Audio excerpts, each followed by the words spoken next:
So yesterday what we have started was central banks determinants of money supply.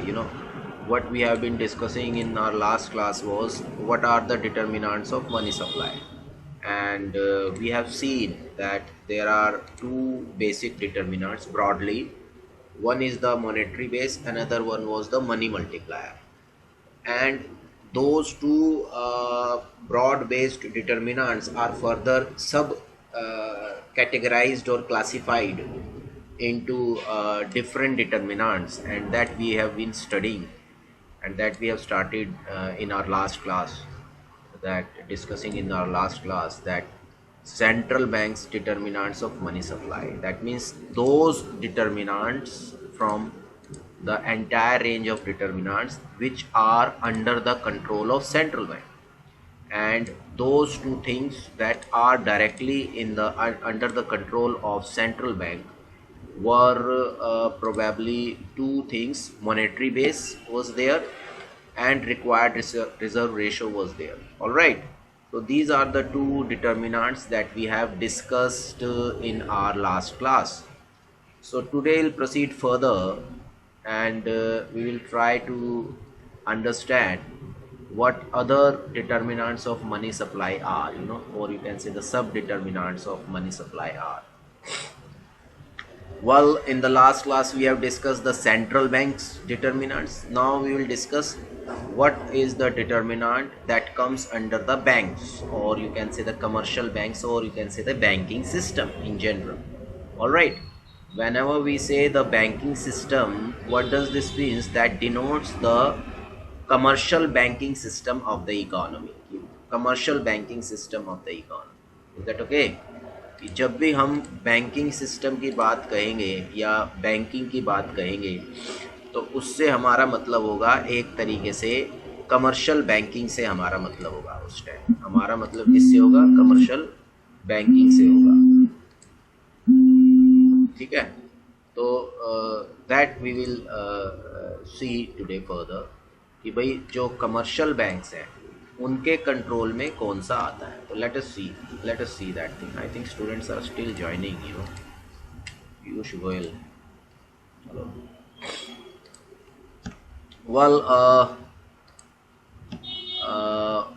my first thing that we are supposed to proceed with is the banking system's determinant. Now we will say, or we will write that this is the banking system determinants of the money supply, so today further we will proceed with the same thing. आगे हम same उसी तरीके से proceed करेंगे, और उसको हम आज इस टॉपिक को देखेंगे कि इसमें फर्दर और कौन कौन से डिटर्मिनेंट्स हैं जो हमें देखने हैं बैंकिंग सिस्टम के पॉइंट ऑफ व्यू से। अब देखो बेटे, लास्ट क्लास में we have discuss this equation that M equals, that means the money supply equals CR plus 1 divided by CR plus RRD plus ERD into में H. Now we have discussed in the last class, we have discussed these two parameters. One is this monetary base. Hello. One is this monetary base, and the another one was this required reserve ratio. Required reserve ratio. Required reserve ratio. These both components comes under the control of central bank. These both components comes under the control of central bank. That means the central bank of an economy controls these two components. Now what remains is this one and this one. एक तो ये CR यानी कि currency to deposit ratio, और दूसरा ये access reserve ratio.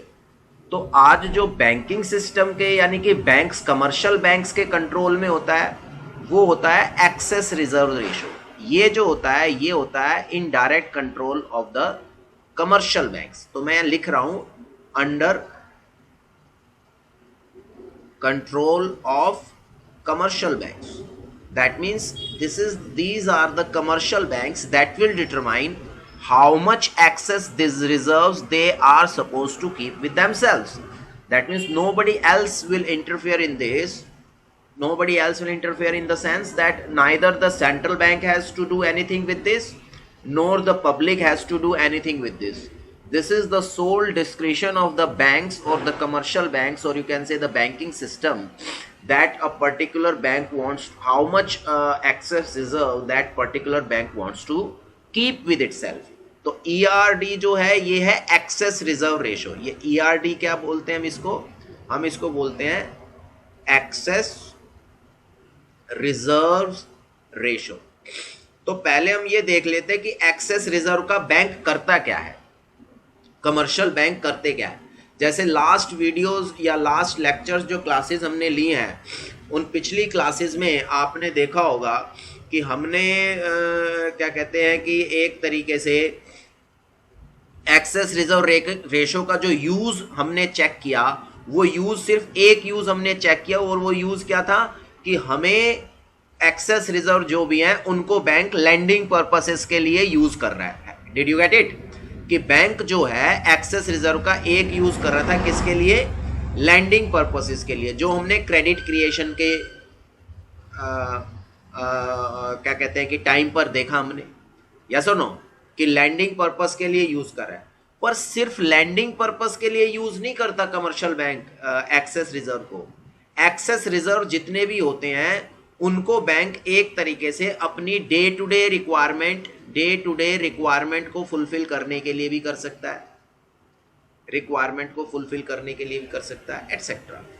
इसी तरीके से अब डे टू डे रिक्वायरमेंट में क्या आ जाएगा, ध्यान से सुनिए, डे टू डे रिक्वायरमेंट में आ जाएगा, एक तो बैंक को रिक्वायर्ड रिजर्व रेशो मेंटेन करनी पड़ती है अपनी, जिसको इंडिया में CRR या SLR बोलते हैं, कैश रिजर्व रेशो या statutory liquidity ratio. Indian context में जो रिक्वायर्ड रिजर्व्स जो हैं इंडियन कंटेक्स्ट में अगर हम पढ़ें, इंडियन इकोनॉमी के कंटेक्स्ट में अगर हम पढ़ें, in the context of Indian economy, तो रिक्वायर्ड रिजर्व दो चीजों से मिलकर बनते हैं, एक तो होता है CRR और एक होता है SLR। CRR का मतलब आप जानते हैं कैश रिजर्व रेशो, और SLR का मतलब भी आप लोग जानते हैं स्टैट्यूटरी लिक्विडिटी रेशो। इन दोनों की फॉर्म में इंडिया में रिक्वायर्ड रिजर्व्स मेंटेन किए जाते हैं इंडियन बैंकिंग सिस्टम में। तो अब क्या होता है कि जो कमर्शियल बैंक होते हैं उन्हें कई बार SLR और CRR जो फोर्टनाइटली मेंटेन किए जाते हैं सेंट्रल बैंक की तरफ से, इनके ऊपर डिटेल डिस्कशन आगे यूनिट 4th या 5th यूनिट है जिसमें इसके ऊपर हम डिटेल डिस्कशन करेंगे कि रिजर्व बैंक ऑफ इंडिया कौन कौन से मॉनेटरी इंस्ट्रूमेंट्स को यूज़ करता है इंडिया में to control the money supply. वो मॉनेटरी पॉलिसी का पार्ट होगा जो कि हम डिटेल डिस्कशन करेंगे आगे। आई थिंक 5th यूनिट में यू हैव द टॉपिक। यहाँ पर just for the sake of कि आपको इन्फॉर्मेशन के लिए और इस कंटेक्स्ट में बताने के लिए कि कमर्शियल बैंक को क्या मेंटेन करना पड़ता है, तो CRR मेंटेन करनी है, SLR मेंटेन करती है। तो कई बार रिजर्व सफिशिएंट उनके पास नहीं रहते।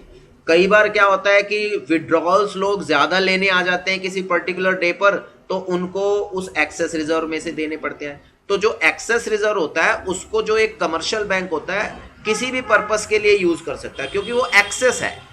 एक्सेस किस तरह से है कि भाई एक्स्ट्रा पैसा पड़ा है जो उसे रिजर्व के रूप में रखना है, उससे अलग एक्स्ट्रा पैसा उसके पास है, कमर्शियल बैंक के पास फंड्स हैं, and that commercial bank wants to put that fund to a proper utilization, कि भाई वो उस फंड को प्रॉपर यूटिलाइजेशन करना चाह रहा है।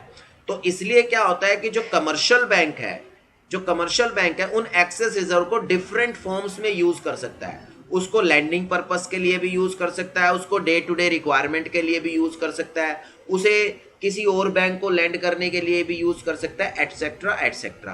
तो अब सवाल ये है कि जो ये एक्सेस रिजर्व रेशो होती है, एक्सेस रिजर्व रेशो कौन डिटरमाइन करता है? जैसे मैंने बताया, ये डायरेक्ट कंट्रोल होता है कमर्शियल बैंक का, एक पर्टिकुलर जो भी बैंकिंग सिस्टम में बैंक है उसका। तो वो बैंक डिसाइड करता है कि कितना एक्सेस रिजर्व मुझे मेंटेन करना है, और जो मेरा जितना एक्सेस रिजर्व मैंने मेंटेन कर रखा है उसमें से कितना एक्सेस रिजर्व मुझे किस यूज के लिए यूटिलाइज करना है। Is that okay? Hello hello बेटे, समझ में आया? ये समझ में आया आप लोगों को जो मैंने बताया ये सब? ठीक है। तो इस पूरे इसमें एक तरीके से बैंकिंग सिस्टम में एक्सेस रिजर्व रेशो जो है वो मनी सप्लाई को इन्फ्लुएंस करती है थ्रू मनी मल्टीप्लायर, क्योंकि excess reserve ratio high powered money को तो इन्फ्लुएंस करेगी नहीं। एक्सेस रिजर्व रेशो किसको इन्फ्लुएंस करेगी? मनी मल्टीप्लायर की वैल्यू को। तो पहले हम देखते हैं कि एक्सेस रिजर्व रेशो में चेंज होने से मनी मल्टीप्लायर की वैल्यू में कैसे चेंज आता है। तो हमारा रूट क्या है एक तरीके से कि excess reserve ratio will influence the value of money multiplier and the value of money multiplier will in turn influence the value of money supply. This is how this is how it will going to affect the money supply in the economy. अब ये directly affect नहीं करता है, ये क्या करता है? ये मनी मल्टीप्लायर की वैल्यू को अफेक्ट करता है, और मनी मल्टीप्लायर फिर फर्दर मनी सप्लाई की वैल्यू को इन्फ्लुएंस करता है। तो लेट अस सी कैसे इन्फ्लुएंस करता है। जरा आप सब लोग अपने पेन कॉपी निकाल लीजिए और मुझे कैलकुलेशन में थोड़ा हेल्प कीजिए। एग्जाम्पल ले लेते हैं हम। Let us assume the CR is suppose to be let us assume 0.25 and the required reserve ratio is 0.20 and the what do you call it, excess reserve ratio is 0.05. Now tell me the answer. What would be the value of money multiplier? Find the value of money multiplier. Yes, hurry up. Find the value of money multiplier. क्या value आ रही है भाई? Money multiplier की value आप कह रहे हो आ रही है एक तरीके से 2.5, यानी कि आपने किया 0.25 प्लस 1, 0.25 प्लस 0.220 प्लस 0.05 एंड इसको आपने सॉल्व किया तो आंसर आ रहा 2.5. Am I right? This is what you are saying. Hello, the money multiplier is this much. Now suppose the monetary base H, the value H is 1 lakh rupees. Let us assume hypothetically the value of H is 1 lakh. Now what would be the money supply in this case? Now tell me, hurry up. Tell me what would be the money supply? M into H. Yes. What would be the value of money supply? 2,50,000 रुपया हो जाएगा, है ना? 2,50,000. Is that okay? This is the money supply. Now let us assume this excess reserve ratio increases from 0.05 to 0.20. Let us assume this, let's assume this, that now the excess reserve ratio is 0.25. Let us assume 0.25. Now find out the value of money multiplier. Again, hurry up. Find out the value of money multiplier. Yes, tell me the answer. 1.923. 1.25 divided by कितना हो जाएगा? ये करना जरा। 0.25 plus 0.20 plus 0.25, तो ये equals to क्या आ जाएगा? 1.25 डिवाइडेड बाय 0.5 और 0.2 है 0.7. Am I right? Hello? This point will be 0.7. तो कितना आ जाएगा? क्या बता रहे हो आप? आंसर क्या आया? 1.79. 1.79. This is the money multiplier. Now with this this much monetary base, or you can say the high powered money, what would be the value of money supply? Tell me. Yes, hurry up. 1.79 in multiplication with 1 lakh. 1 lakh. So this will comes out to be 1,79,000. Am I right? Yes, please tell me. Am I right? So you can see with increase in the value of, what do you call it, with increase in the value of the excess reserve ratio, as the excess reserve ratio increases, the value of money multiplier decreases, and so is the case with the money supply. Is that okay? कि अगर access reserve ratio बढ़ता है तो money multiplier की value कम होगी और money supply की value भी कॉन्सिक्वेंटली कम हो जाएगी, और अगर एक्सेस रिजर्व रेशो कम होगा तो मनी मल्टीप्लायर की वैल्यू बढ़ जाएगी और मनी सप्लाई की वैल्यू भी बढ़ जाएगी। इसका रिवर्स करके देख लीजिए, आप इसको कम करके देख लीजिए, 0.025 करके देख लीजिए क्या आंसर आ रहा है, तो आप उसे क्रॉस चेक कर सकते हैं। तो अब एक्सेस रिजर्व रेशो का इफेक्ट तो हमने देख लिया कि excess reserve ratio inversely influence कर रही है किसको, मनी सप्लाई को। Is that okay? क्या इतनी बात समझ में आ रही है? क्या इतनी बात समझ में आ गई? इसमें कोई डाउट हो, कोई सवाल पूछना चाहता हो तो पूछ सकता है कोई भी स्टूडेंट क्वेश्चन पूछना चाहता है कोई इससे रिलेटेड? यस, हाँ जी बताइए। कोई भी स्टूडेंट इस जो जितना टॉपिक अब तक हमने डिस्कस किया है इससे रिलेटेड कोई भी स्टूडेंट कुछ क्वेश्चन पूछना चाहता है क्या? हेलो, हाँ बोलो बोलो बोलो। What's your name? Saurabh Autit. Yes Saurabh Autit, ask the question. Yes,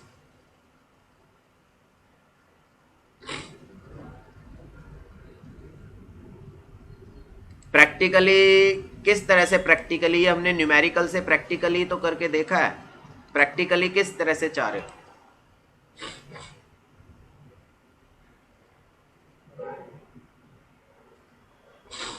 नहीं, हमने ऐसा क्यों कहा रिक्वायर्ड रिजर्व रेशो कम हो जाएगा, एक्सेस रिजर्व रेशो को बढ़ा रहे हैं, तो कहां किया हमने कम? बताओ जरा, देखो इधर देखो फिर से जरा, सौरभ स्क्रीन की तरफ ध्यान दो। रिक्वायर्ड रिजर्व रेशो यहाँ पे 0.20 है, इस केस में भी रिक्वायर्ड रिजर्व रेशो हमने 0.20 लिया है, सिर्फ एक्सेस रिजर्व रेशो को हमने बढ़ाया 0.05 से 0.025 किया। ये देखो यहाँ किया ये दिस वन, तो हमने सिर्फ एक्सेस रिजर्व रेशो को बढ़ाया है, बैंक ने रिक्वायर्ड रिजर्व रेशो को थोड़ी। बैंक रिक्वायर्ड रिजर्व रेशो को नहीं छेड़ सकता, ये मैं आपको पहले बता चुका हूं ऊपर। इसको एक बार फिर से सुन लीजिए, पॉइंट को मैं फिर से रिपीट कर देता हूं क्योंकि आपका क्वेश्चन आया, इसलिए ये मैंने इसीलिए आपको बताया था कि ये भाई साहब जो है रिक्वायर्ड रिजर्व रेशो और एच मॉनेटरी बेस, ये दोनों अंडर कंट्रोल होते हैं सेंट्रल बैंक, इनको तो कमर्शियल बैंक छेड़ भी नहीं सकता। यानी कि कमर्शियल बैंक इसमें इन दोनों फैक्टर्स में या पैरामीटर्स में कमर्शियल बैंक अपनी तरफ से कोई चेंज नहीं कर सकता।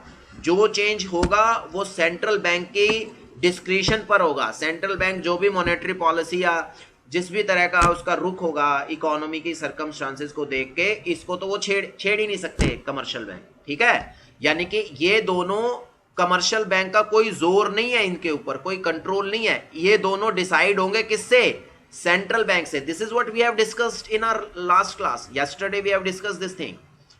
पिछली क्लास में हमने इसी चीज को डिस्कस किया, ठीक है। आज मैंने बताया कि कमर्शियल बैंक जो होते हैं, जिसको बैंकिंग सिस्टम, या मैं यहां पर क्लियरली लिख भी देता हूं एक्सक्लूसिवली कि कमर्शियल बैंक्स जो होते हैं, कमर्शियल बैंक्स के एक तरीके से हाथ में क्या होगा, कमर्शियल बैंक्स किस तरह से इसको देखेंगे, तो कमर्शियल बैंक कैसे दे सकते हैं कि एक्सेस रिजर्व रेशो को कमर्शियल बैंक डिसाइड करता है, जिसका मैंने रीजनिंग ये दी है कि एक्सेस रिजर्व रेशो किस चीज को डिसाइड करता है, क्योंकि एक्सेस रिजर्व्स, जो भी एक्स्ट्रा रिजर्व रिक्वायर्ड रिजर्व के अलावा एक तरीके से कमर्शियल बैंक के पास हैं, तो उसको कैसे यूज करना है, कितना यूज करना है, वो सारा डिसीजन जो होता है वो कमर्शियल बैंक का करता है। और वो डिफरेंट यूजेस क्या है वो हमने ये देखे हैं। उसके बाद सीधा हमने क्या काम किया, उसके बाद सीधा हमने एक तरीके से ये देखा कि भाई एक्सेस रिजर्व रेशो में चेंज मनी सप्लाई को कैसे चेंज करता है, ठीक है। इसके अलावा कोई सवाल है तो बताओ। I hope I answered your question. Hello, ठीक है। अब क्या है, अब हमें क्या चीज पढ़नी है, अब हम ये समझेंगे, आप ध्यान से समझना क्योंकि एग्जाम में क्वेश्चन आएगा तो आपको पता होना चाहिए मुझे आंसर में क्या लिखना है, क्वेश्चन क्या आएगा। अब हम पढ़ेंगे कि what factors, suppose this is the question, what factors might cause a bank to raise or lower its desired excess reserve ratio. Did you get it? Did you get the question? कि भाई वो कौन से factors है? अब हमने कहा, अब इसका आंसर हम लिखेंगे यहां पर, अब हम मतलब देखेंगे समझेंगे। हमने कहा कि भाई जो एक्सेस रिजर्व रेशो है that is being determined by the commercial banks, कि एक्सेस रिजर्व रेशो को कमर्शियल बैंक्स जो होते हैं वो डिटरमाइन करता है। अब सवाल यह है कि कौन से फैक्टर्स को ध्यान में रखकर कमर्शियल बैंक ये डिटरमाइन करता है कि एक्सेस रिजर्व रेशो को उसे बढ़ाना है या कम करना है या सेम मेंटेन रखना है। Did you get it? Did you get the what we are going to discuss now? Hello बेटे, आप सभी को समझ आ गया? अब हम इस चीज को देखेंगे, अब हम उन फैक्टर्स को देखेंगे जिन फैक्टर्स को ध्यान में रखकर एक commercial bank excess reserve ratio को डिसाइड करता है कि उसे एक्सेस रिजर्व रेशो बढ़ानी है या घटानी है। या इसको ऐसे भी कह सकते हो, अब हम ये समझने जा रहे हैं कि भाई किस सिचुएशन में किस फैक्टर को देखकर कमर्शियल बैंक जो होगा, या सिर्फ हम बैंक कहें तो बैंक जो होगा वो एक्सेस रिजर्व को बढ़ाएगा और किस सिचुएशन में एक्सेस रिजर्व को कम करेगा। Is that okay? Hello, is that okay? So the first point or the first determinant of the excess, यानी कि अब इनडायरेक्टली हम लोग क्या पढ़ रहे हैं? अब हम पढ़ रहे हैं determinants of excess reserve ratio. Did you get it? अब हम क्या पढ़ रहे हैं? Determinants of excess reserve ratio. What factors determine the excess reserve ratio of a particular bank, or you can say what factors are being considered by a particular bank for determining the excess reserve ratio. The first excess reserve ratio is, first determinant is, I mean to say, the market interest rate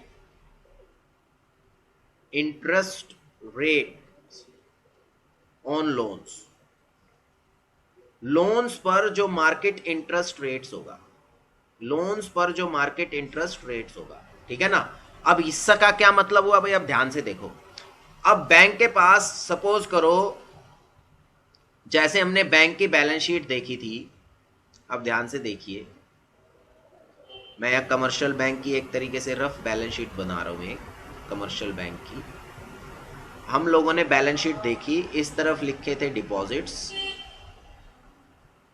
और deposits यहाँ पर है एक तरीके से, suppose कर लीजिए 100 rupees. यहाँ थे हमारे मेरे ख्याल से रिक्वायर्ड रिजर्व्स। हेलो, यहाँ थे हमारे, मान लीजिए रिक्वायर्ड। हेलो बेटे, समझ में आ रहा है आप सभी लोगों को? मेरी am I audible to everyone? ठीक है, मान लो रिक्वायर्ड रिजर्व रेशो था 20, क्योंकि रिक्वायर्ड रिजर्व रेशो थी वो 20% थी, और जो एक्सेस रिजर्व्स हैं वो हमारे कितने थे? एक तरीके से 80, बाकी के जो बच गए। अब लोन किसी को दिया हुआ है तो ठीक है, नहीं दिया हो तो नहीं ठीक है भाई, और हम इसको ऐसे लिख देते हैं। ये कमर्शियल बैंक की बैलेंस शीट हमने देखी थी लास्ट क्लास में, ये हमने क्रेडिट क्रिएशन के टाइम भी देखी है, और जब हमने मॉनेटरी बेस में ओपन मार्केट ऑपरेशन की फंक्शनिंग देखी है तो उस टाइम पर भी देखी है। तो अब इसमें क्या है ये देखो, अब इन एक्सेस रिजर्व्स को बैंक क्या कर सकता है? 2-3 यूज कर सकता है, कि जो एक्सेस रिजर्व्स होते हैं, बैंक 2-3 यूज कर सकता है। क्या? एक तो अपने पास आइडियल छोड़ सकता है, आइडियल फंड्स पड़े रह सकते हैं बैंक के पास, ठीक है ना, कि जैसे पड़े वैसे पड़े हो, ना किसी को लोन दे रहा है ना कुछ दे रहा है, ठीक है भाई। एक बैंक क्या कर सकता है? यूज कर सकता है to maintain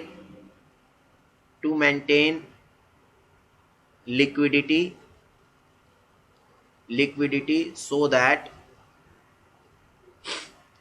claims, yeah, or you can say the deposit claims, that would be more appropriate word, deposit claims can be met, I don't know ये रब क्यों नहीं हो रहा है, आई थिंक पर दोबारा से इसको, यस हो गया, yes.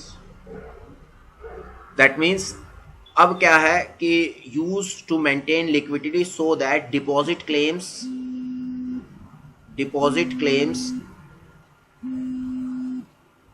Can be met,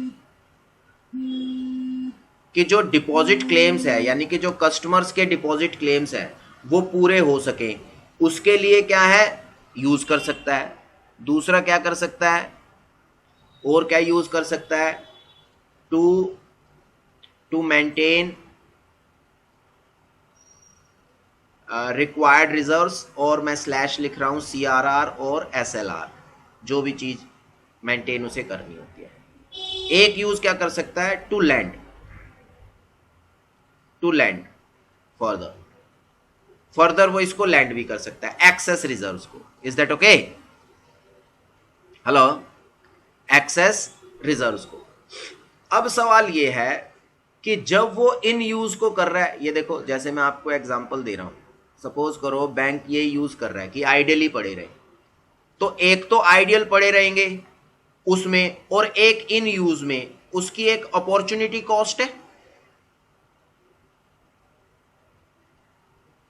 hello, एक अपॉर्चुनिटी कॉस्ट होती है। हेलो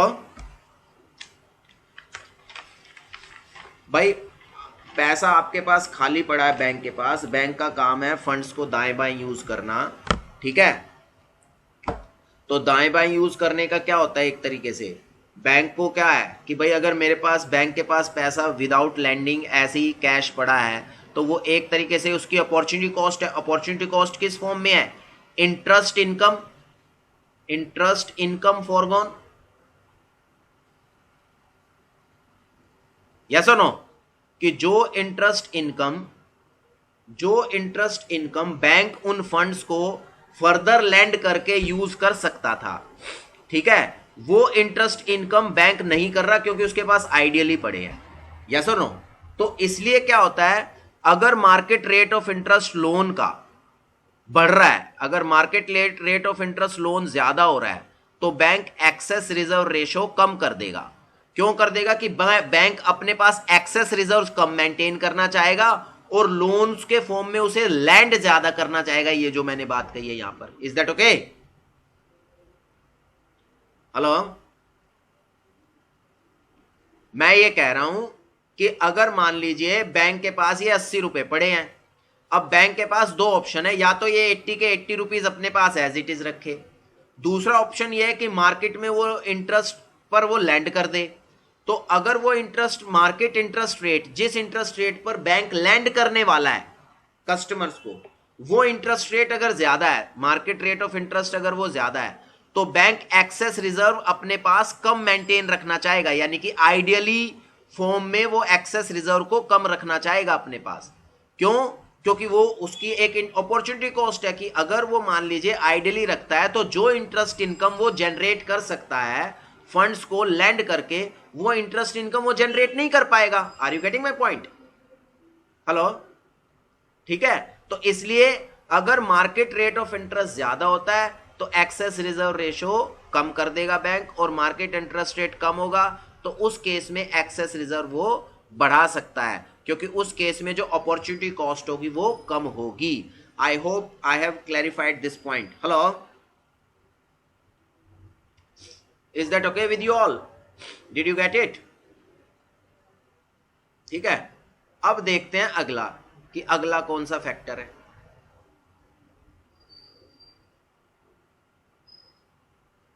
मार्केट इंटरेस्ट रेट तो मार्केट फोर्सेस कंट्रोल करती हैं, और डीरेगुलेशन हो गया अब तो इंटरेस्ट रेट का इंडिया में, तो मार्केट फोर्सेस रेगुलेट करती हैं। बाकी सेंट्रल बैंक से भी डायरेक्शंस आती हैं, उनकी डायरेक्शंस को लेकर भी और कॉम्पिटिटिव एनवायरनमेंट को देखते हुए भी हर बैंक अपनी market rate of interest determine करता है कि भाई हमें कितने मार्केट रेट ऑफ इंटरेस्ट पर लोन देना है। तो वो तो मार्केट कंडीशंस ही डिटरमाइन करेंगी ना, जैसे इसके नाम से ही पता चलता है मार्केट रेट ऑफ इंटरेस्ट। तो मार्केट की जो कंडीशंस है, ठीक है ना, वही डिटरमाइन करेंगे। ये Vishal Anand, you have joined the class so late. Hello, Vishal Anand, आपने इतना लेट ज्वाइन क्यों किया क्लास?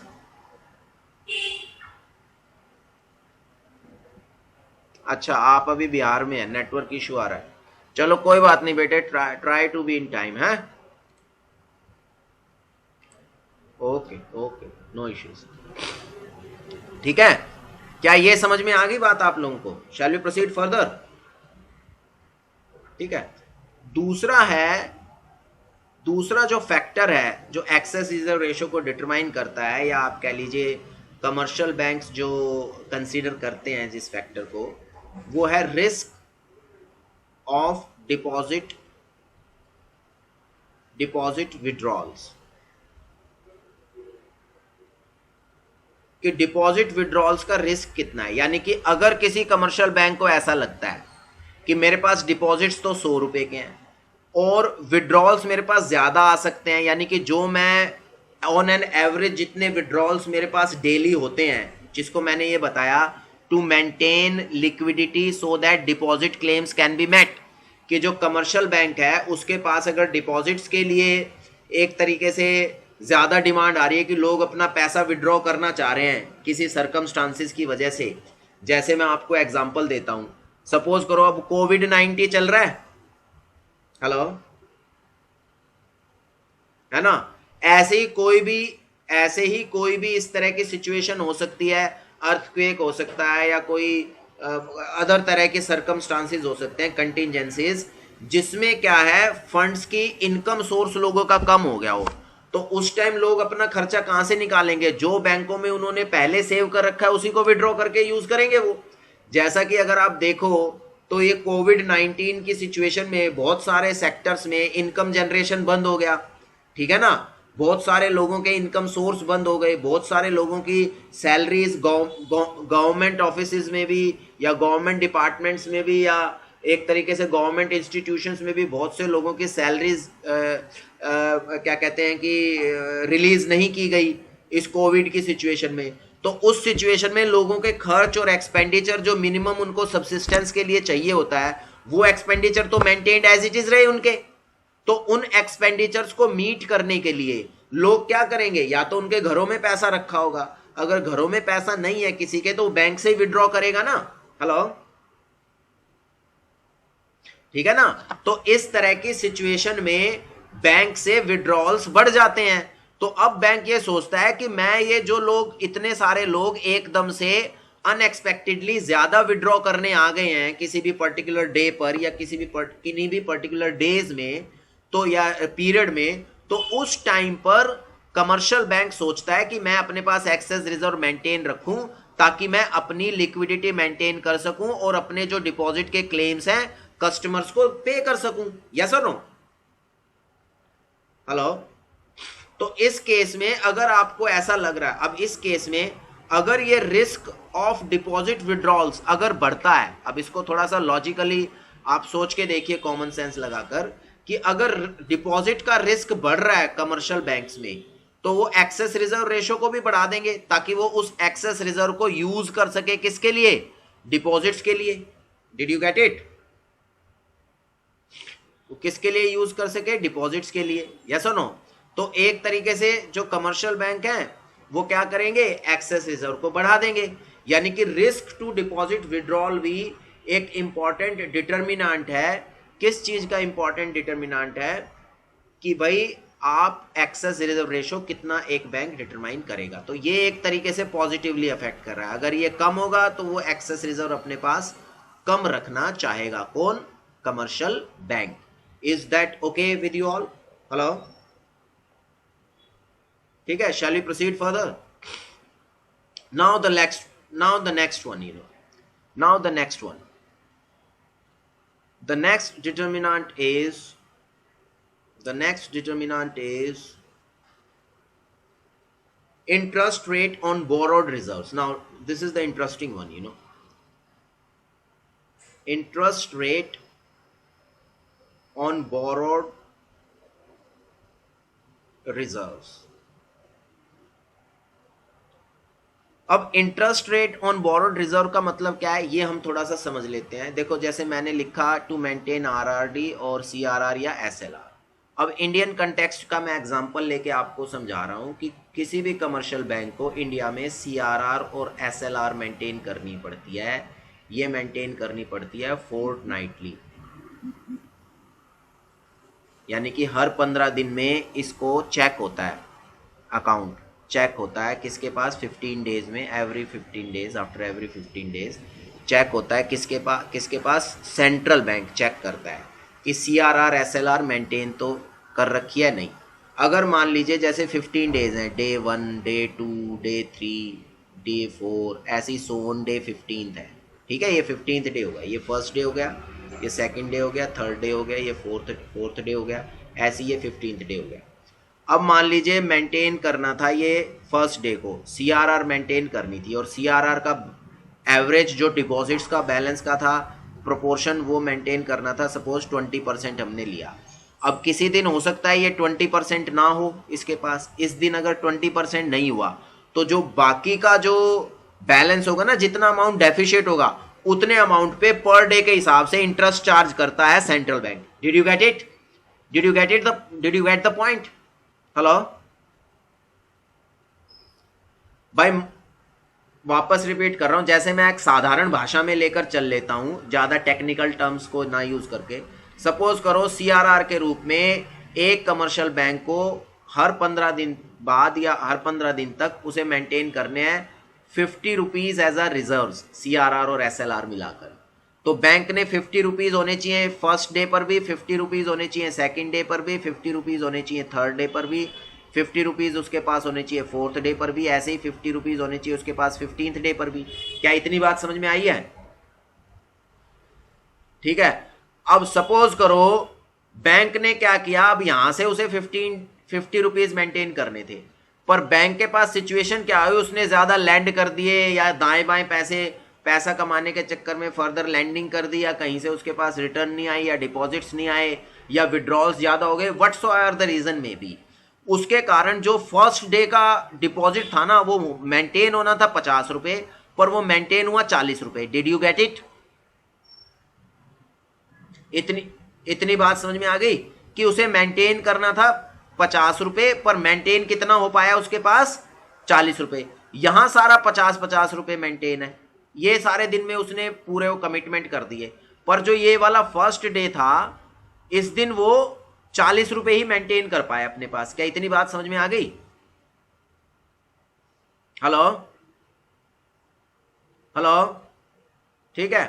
अब ये जो 10 रुपए डेफिशिएट है, तो डेफिशिएट कितने रह गए,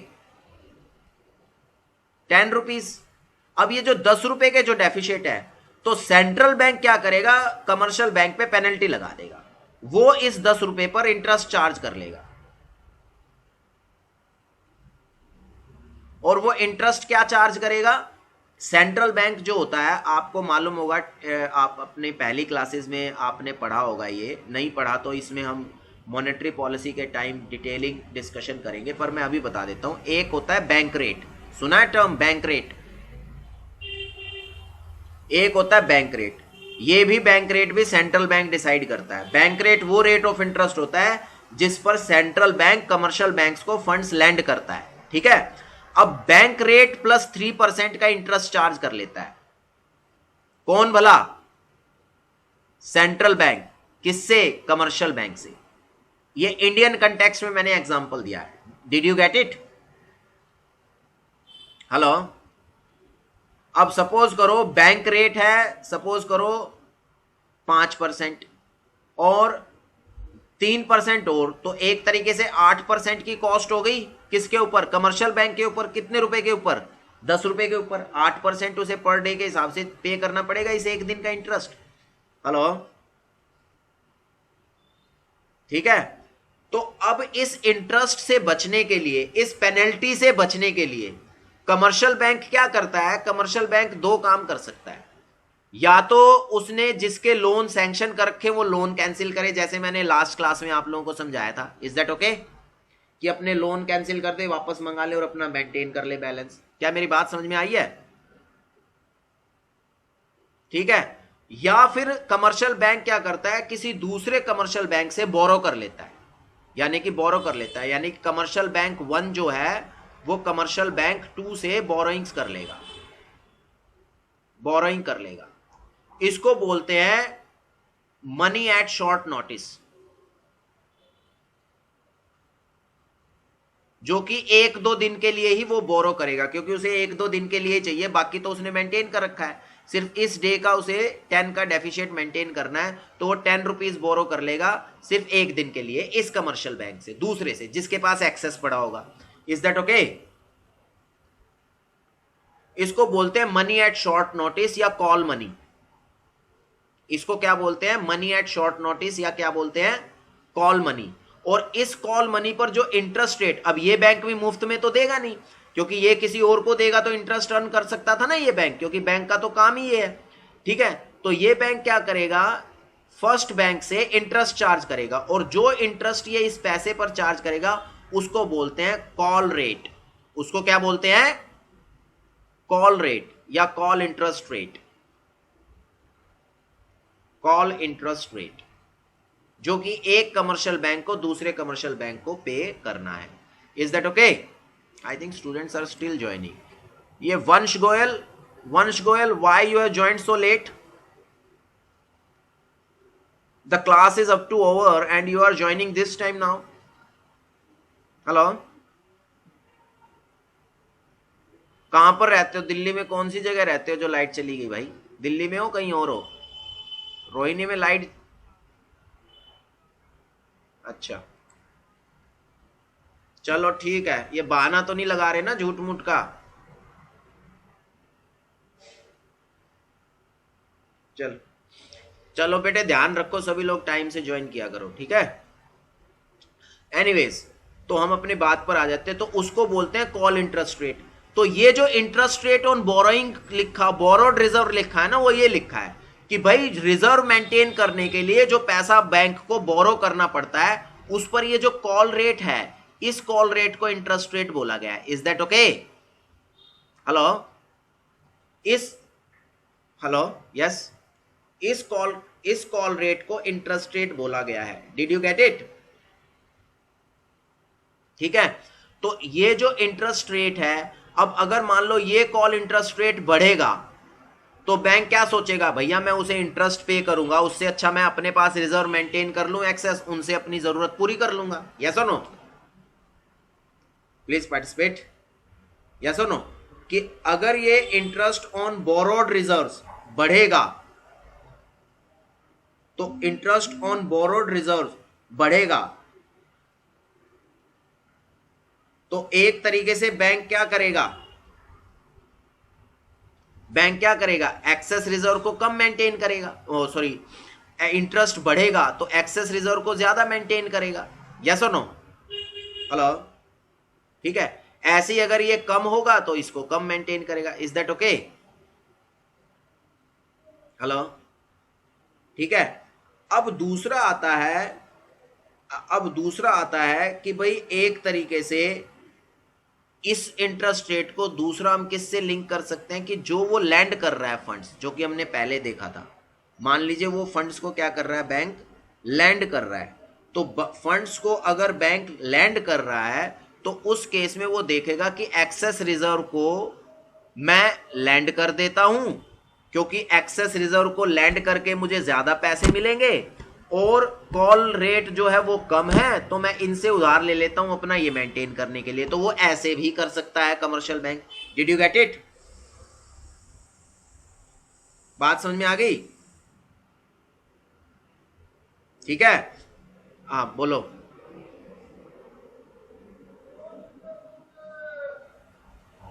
हाँ हाँ हाँ,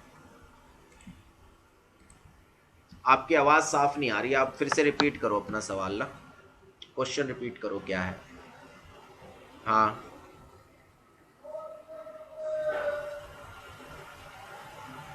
हाँ हाँ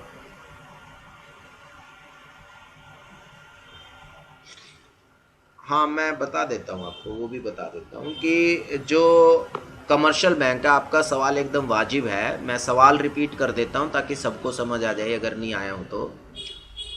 लालू प्रसाद जी ने सवाल पूछा है कि भाई ऐसा है कि सर कि जरूरी थोड़ा ही है कि कमर्शियल बैंक किसी दूसरे कमर्शियल बैंक से ही बोरो करे उस रिजर्व मेंटेन करने के लिए। ऐसा भी तो हो सकता है कि रिजर्व जो कमर्शियल बैंक है वो रिजर्व बैंक से यानी कि सेंट्रल बैंक से बोरो कर ले। यही आपका सवाल है, कुछ और है? हेलो, यही सवाल है ना?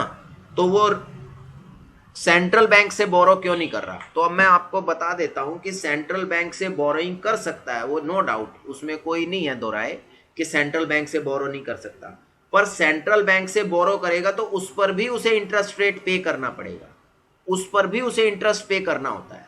और सेंट्रल बैंक की बोरोइंग्स जो होती है, कमर्शियल बैंक जो बोरो करता है, लैंड करता है सेंट्रल बैंक को, वो डिफरेंट स्कीम्स के अंडर करता है। जैसे एक तो पॉलिसी रेट्स हैं, इनको हम वैसे मॉनेटरी पॉलिसी के टाइम्स पढ़ेंगे, बट क्योंकि आपने सवाल पूछा है तो मैं उसका जवाब दे देता हूं ताकि आपका जो डाउट हो वो दूर हो जाए। कि जो मॉनेटरी पॉलिसी होती है, मॉनेटरी पॉलिसी के तहत पॉलिसी रेट्स अनाउंस करता है रिजर्व बैंक ऑफ इंडिया। मैं इंडियन कंटेक्स्ट में एग्जांपल दे रहा हूं आपको। तो रिजर्व बैंक ऑफ इंडिया दो तरह के रेट अनाउंस करता है, एक तो रेपो रेट आपने सुना होगा, एक रिजर्व रेपो रेट सुना होगा। इनके अलावा एक होता है margin standing facility, marginal standing facility, MSF। ये हम आगे पढ़ेंगे, आगे आपकी 5th यूनिट में ये सारे टॉपिक्स डिटेल में हम इसका डिस्कशन करेंगे, समझेंगे इनको कि क्या है, क्यों है, किस तरह से डिटरमाइन हुआ, कब शुरू हुआ, कैसे शुरू हुआ, क्यों शुरू हुआ। ठीक है, वो आगे की बातें हैं, बट क्योंकि आपने सवाल पूछा तो मैं इस टाइम क्लैरिफाई कर देता हूं।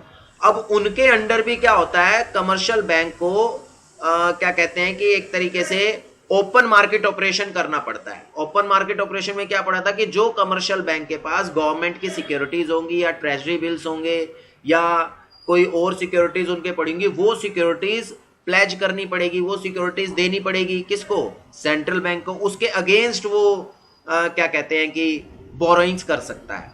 तो कई बार रिस्ट्रिक्शन होती है किसके पास? कमर्शियल बैंक के पास कंस्ट्रेंट होते हैं कि वो सेंट्रल बैंक के पास नहीं जा पाता है बोरोइंग करने के लिए, कोई ऑप्शन अवेलेबल होता नहीं है सेंट्रल बैंक से उसके पास बोरोइंग करने के लिए डे टू डे उसके लिए। हालांकि कर सकता है वो अगर उसकी सिचुएशन अलाउ कर रही है तो, ठीक है, बट अगर वो सेंट्रल बैंक के पास नहीं जाता है तो वो कमर्शियल बैंक से बोरो कर सकता है। हाँ, ये बात बिल्कुल दुरुस्त है, आपने बिल्कुल ठीक बोला कि जरूरी नहीं है कि वो कमर्शियल बैंक से बोरो करे, वो सेंट्रल बैंक से भी बोरो कर सकता है। पर सेंट्रल बैंक से भी बोरो करेगा तो उसकी अपनी टर्म्स हैं, उसके अपने रेट ऑफ इंटरेस्ट हैं, उसके अपना इंटरेस्ट चार्ज जो है वो लैंडिंग पे करेगा, तो वो टर्म्स में उसको वो फुलफिल करनी पड़ेगी। और उस पर भी अगर वो डिफॉल्ट करता है तो फिर वो पेनल्टी वाली बात आती है और XYZ वो सब चीजें चलती हैं। Is that okay? ठीक है, तो मेरे ख्याल से ये क्या कहते हैं कि मेरा सबमिशन है इस क्वेश्चन का। आई होप आपको समझ आ गया मैंने जो जवाब दिया आपके सवाल का। हेलो, ठीक है, किसी को कोई और डाउट है इससे रिलेटेड? जो लालू प्रसाद ने जो सवाल पूछा है इससे रिलेटेड कोई किसी और को कोई सवाल पूछना है? हेलो, ठीक है, आगे बढ़े फिर। ठीक है, तो ये हमने सभी डिस्कस किए एक तरीके से कि किस तरह से एक्सेस रिजर्व रेशो डिटरमाइन होती है, और हमने आज दो चीज़ें पढ़ी हैं या समझने की कोशिश की है। एक तो ये कि भाई मनी सप्लाई को ये एक्सेस रिजर्व रेशो कैसे मनी सप्लाई को इन्फ्लुएंस करती है। दूसरा चीज़ हमने, दूसरा टॉपिक जो हमने पढ़ा है आज इसी के अंडर कि एक्सेस रिजर्व रेशो किन फैक्टर से डिटरमाइन होता है, कौन से फैक्टर्स हैं जो एक्सेस रिजर्व रेशो को डिटरमाइन करते हैं। जितना भी आज हमने ये आज की क्लास में कंप्लीट किया है, इससे रिलेटेड किसी आप में से किसी ने कोई सवाल पूछना हो, कोई क्वेश्चन आपको हो, कोई चीज़ मुझे रिपीट करनी हो तो वो बता दीजिए, मैं कर देता हूँ। अदरवाइज आज मेरी तरफ से इतना ही है, इससे आगे फिर हम नेक्स्ट क्लास में करेंगे। तो फिर अभी आपका कोई सवाल नहीं है तो आज फिर इतना ही करते हैं, ठीक है। और सभी लोग क्लास का रूल वही है, आप सब लोग अपनी अटेंडेंस मार्क कर दीजिए। ये आज फिर मैं देख रहा हूँ कि कैंडिडेट जो पार्टिसिपेंट्स दिखा रहा है वो 28 दिखा रहा है और अटेंडेंस 30 ने मार्क कर रखी है। ये 28 भी इंक्लूडिंग माई सेल्फ है, मैं भी तो इंक्लूडेड हूँ ना इन 28 में, तो लगभग 27 स्टूडेंट है। तो जो बच्चों ने अपनी अटेंडेंस मार्क नहीं किया है वो अटेंडेंस मार्क कर दीजिए। जो पहले मार्क कर चुके हैं उन्हें दोबारा मार्क करने की ज़रूरत नहीं है। ठीक है, अपनी अटेंडेंस मार्क कर दीजिए। आज के लिए इतना ही। Thank you very much.